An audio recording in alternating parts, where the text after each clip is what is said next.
Samantala sa isinusulong na unang tax reform package ng Administrasyong Duterte, madaragdagan ang take-home pay ng mga nagbabayad ng personal income tax.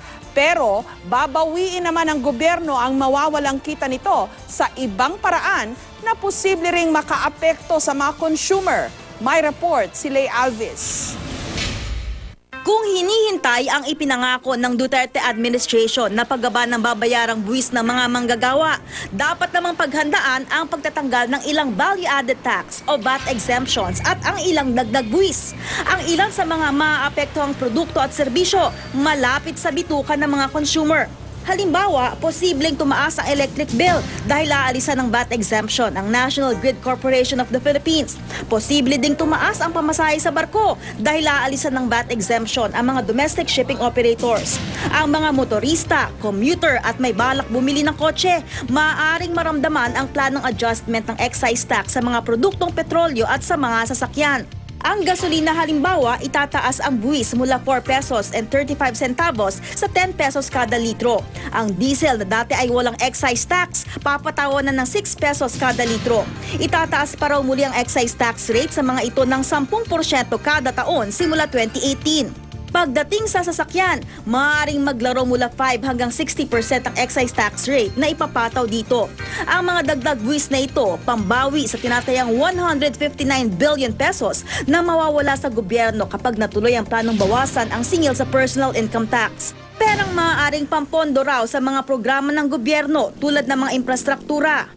Kung maipapasa ang panukalang tax reform at maipatutupad sa 2018 ayon sa target nito, agad daw mararamdaman ang dagdag na take-home pay.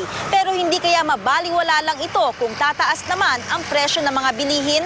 Aminado ang Department of Finance, maaapektuhan ang presyo ng mga produkto at serbisyong tatanggalan ng VAT exemption o tataasan ng excise tax. May paraan naman daw ang gobyerno para ang mga mahihirap na sektor tulad ng mga mangingisda at magsasaka ay hindi tamaan. Sa ating computation, hindi pa rin ganon kalaki ang gastos na makukuha mo. Kasi yung raw food, hindi pa rin yan taxable. At yung kung mamamalengke ka, yung poorest 50% ng ekonomiya, ibibigyan mo ng subsidy. Bibigyan natin sila ng direct subsidies through increased CC, conditional cash transfers, and yung sa PhilHealth nga, dadagdagan natin ang benefits. Tapos doon naman sa ating mga motorista, nakikipag-usap tayo sa DOTC kung pwede tayong gumawa ng tawid pamasahe or tawid pasada na vouchers. Ayon sa isang ekonomista, huwag daw mangamba na magkakaroon ng masyadong mabilis na pagtaas ng presyo dahil sa panukalang reforma sa buwis. Kung aakyat man ng presyo, it will be when the taxes are imposed. So there might be an initial bump up in prices, no?